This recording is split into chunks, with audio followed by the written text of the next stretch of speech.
السلام علیکم، میں ہوں عارف کاظمی اور آپ دیکھ رہے ہیں سچ ٹیلی ویژن کا ڈیجیٹل پلیٹ فارم۔ ناظرین، ایران اور امریکہ اور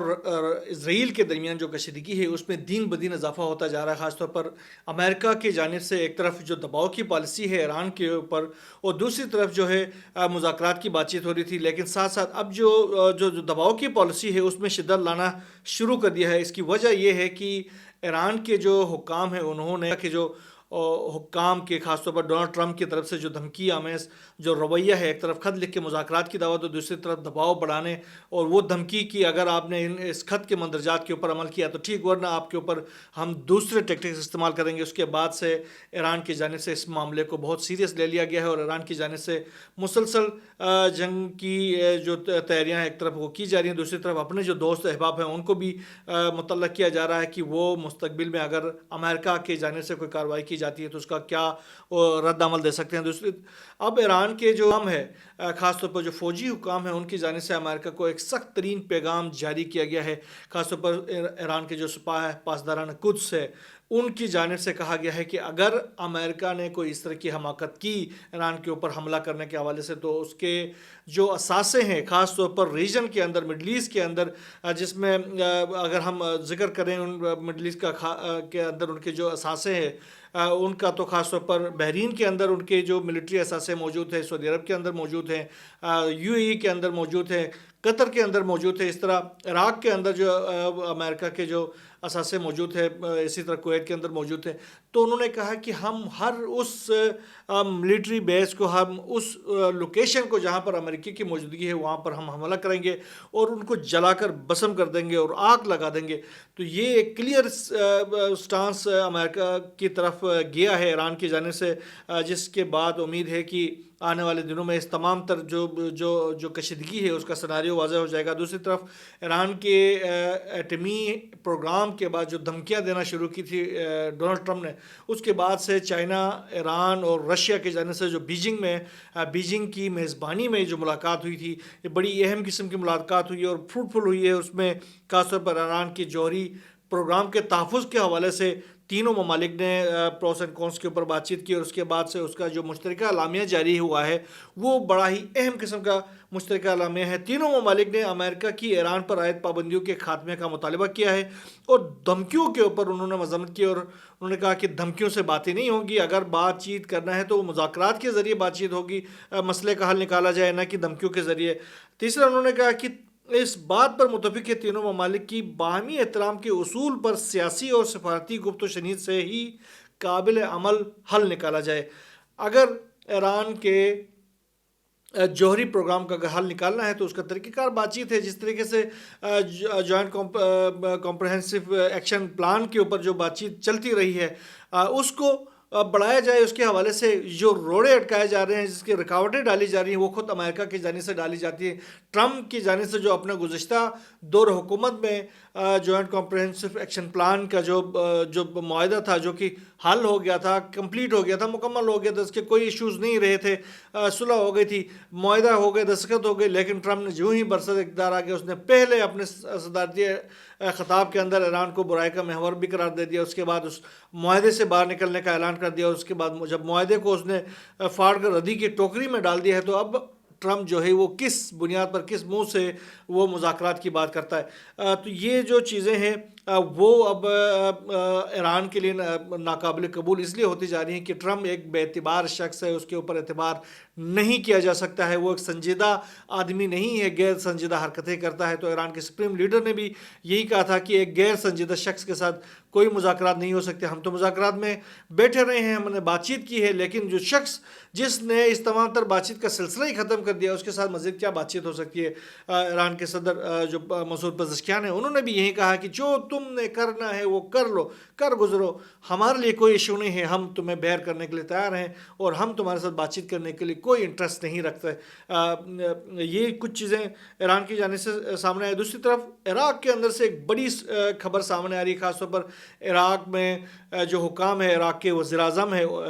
شیعہ السودانی، انہوں نے ایک اہم ترین انکشاف کیا ہے، اعلان کیا ہے۔ انہوں نے کہا کہ جو عالمی بینڈ تنظیم ہے داعش، اس کے جو سربراہ تھے عراق اور شام کے لیے، جو مشترکہ سربراہ تھے عبداللہ مکی، ان کو ابو خدیجہ کے نام سے بھی جانا جاتا ہے، ان کو ہلاک کر دیا گیا۔ یہ سرگنا جو ہے وہ دونوں ممالک کے اندر جو کشیدگی اور انرس پیدا کرنے کے لیے، امن و امان کی صورتحال کو خراب کرنے کے لیے، جو پرامن عوام ہیں ان کے اوپر حملے کرنے کے لیے، شہری جو اثاثے ہیں ان کے اوپر حملے کرنے کے حوالے سے اس کا بڑا کردار رہا تھا۔ اب اس کو باقاعدہ ایلیمنیٹ کر دیا گیا ہے، اور عراق کے جو وزیر اعظم ہے شیع السودانی، انہوں نے یہ اعلان کیا ہے کہ ایکس میں انہوں نے پیغام جاری کیا ہے کہ جو عراقی فوج ہے انہوں نے یہ بڑا کارنامہ انجام دیا، انہوں نے اپنے فوج کو مبارکباد بھی دی ہے، اور دوسرا انہوں نے کہا کہ دنیا کے سب سے خطرناک دہشت گردوں میں سے ایک کا خاتمہ ہو گیا ہے، اور یہ امن کے لیے ایک اہم عمل ہے آگے کے لیے۔ دوسری طرف امریکہ نے بھی اس عبداللہ مکی کی ہلاکت کی باقاعدہ تصدیق کی ہے، اور انہوں نے بھی اس کے اوپر خوشی کا اظہار کیا ہے۔ یہ بڑی اہم قسم کی ڈیولپمنٹ ہے۔ دوسری طرف امریکہ اور حماس کے درمیان جو بات چیت جو جاری تھی غزہ میں جنگ بندی کے حوالے سے، جو براہ راست مذاکرات جاری تھی، اس کا ایک نتیجہ بھی یہ نکلا ہے کہ حماس نے جو امریکی نژاد جو فوجی تھا اسرائیل کا، اس کو رہا کرنے پر آمادگی ظاہر کی ہے، اور حماس کے ترجمان ہے جاسم قاسم، انہوں نے اپنے بیان میں کہا کہ ایک یرغمالی کی رہائی کا مطلب جنگ بندی پر دوبارہ مذاکرات کی خواہش نہیں ہے۔ انہوں نے کہا کہ یہ بات دل سے نکالا جائے کہ ہم نہ اس بندے کو جو رہا کرنے جا رہے ہیں اس کو اس لیے رہا کر رہے ہیں کہ ہم جنگ بندی چاہتے ہیں، ہم اسرائیل کے ساتھ آخری دم تک لڑنے کے لیے تیار ہیں۔ جنگ بندی ہوگی تو ان ٹرمز اینڈ کنڈیشنز کے اوپر ہوگی جو کہ غزہ کی جنگ بندی کے حوالے سے پہلے سے طے شدہ تھے، جس کے تحت پہلے مرحلہ مکمل ہو چکا ہے۔ اب دوسرے مرحلے کے اوپر اسرائیل نے غزہ کا جو تمام تر علاقہ ہے اس کو خالی کرنا ہے۔ اگر غزہ کا تمام تر علاقہ خالی نہیں کرتا ہے تو پھر دوسرے مرحلے کے جو بات چیت کا کوئی فائدہ نہیں ہے، اور ہم جو ہے اسرائیل کے کسی قیدی کو اس طرح رہا نہیں کرنے والے جب تک کہ اسرائیل جو ہے اب دوسرے مرحلے کے مذاکرات میں شامل ہو کے اور غزہ سے انخلاء کا اپنا جو وعدہ ہے وہ پورا نہیں کرتا۔ جب انخلاء کا وعدہ پورا کرے گا تو ہم تمام تر جو قیدی ہیں اس کو رہا کرنے کے لیے تیار ہو جائیں گے۔ اسرائیل دوبارہ جنگ کے آغاز کی کوشش کر رہا ہو، جاسم قاسم کا یہ کہنا ہے۔ اس کے بعد انہوں نے کہا ہم کسی نئے یا اضافی معاہدے پر بات نہیں کر رہے، بلکہ ہم صرف طے شدہ جنگ بندی معاہدے کے تمام مراحل کے مکمل نفاذ پر زور دے رہے ہیں۔ کلیئر ہے۔ انہوں نے کہا کہ جنگ بندی کے جو پہلے سے طے ہے اس کے جو تمام مراحل ہے اس کو کلیئر کر لے، ہمارے لیے کوئی ایشو نہیں ہے۔ باقی جنگ آپ کرنا چاہتے ہیں، ہمارے ساتھ جنگ کرنا چاہتے ہیں، آپ کی جس کی تیاریاں بھی کر رہے ہیں تو ہم بھی تیار ہیں، آپ آزما کر دیکھ لیں۔ دوسری طرف اسرائیل نے ایک طرف اپنے قیدیوں کو رہا کرانے کا تو بار بار مطالبہ کر رہا ہے، لیکن 676 فلسطینی شہداء کی میتیں وہ ابھی روک کے رکھی ہوئی، ان کی رہائی ان کو حماس کے حوالے نہیں کر رہا، فلسطینیوں کے حوالے کرنے کے لیے تیار نہیں ہے، اپنے قیدی مانگ رہا بار بار کہ اپنے یرغمالی جو ہے وہ رہا کیے جائیں، اور حماس جو ہے وہ جو معاہدے کے جو شکے ہیں ان کی پاسداری نہیں کر رہا، جبکہ آپ کون سے معاہدوں کی جو شکے ہیں ان کی پاسداری کر رہے ہو، جب آپ جو مرے ہوئے ہیں جو لوگ ہیں ان کی بھی جو میتیں ہیں وہ بھی رہا کرنے کے لیے تیار نہیں، وہ بھی حوالے کرنے کے لیے تیار نہیں ہے۔ دوسری طرف جو ٹرمپ کا جو مجوزہ منصوبہ ہے، خاص طور پر غزہ کے جو شہری ہیں ان کو پہلے جو بے دخل کرنے کے حوالے سے اس نے پہلے اردن اور مصر میں منتقل کرنے کی بات کی، لیکن اردن اور مصر کی جانب سے کلیئر سٹانس سامنے آئی ہے کہ ہم ایسا کوئی معاہدہ آپ کے ساتھ نہیں کرنے جا رہے۔ اگر غزہ کی بحالی آپ چاہتے ہیں تو پھر غزہ کہ عوام کی موجودگی میں اور ان کی سربراہی میں بحالی کا پروگرام شروع ہونا چاہیے۔ جب یہ کلیئر سٹانس سامنے آ گیا تو اب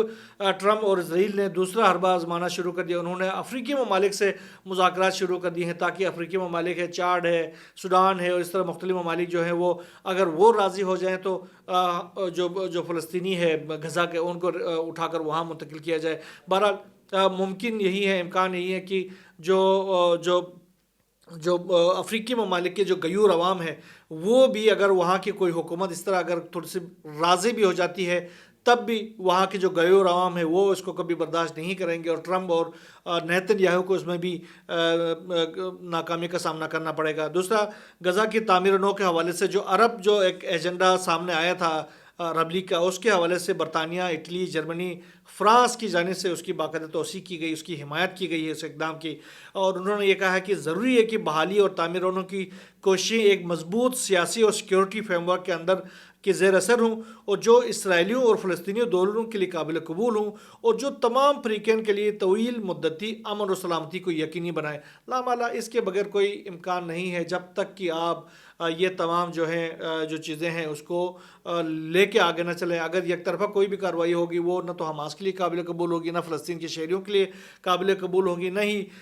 مصر اور اردن اور پھر عرب ممالک کے لیے قابل قبول ہے، نہ دنیا کے لیے قابل قبول ہے۔ دنیا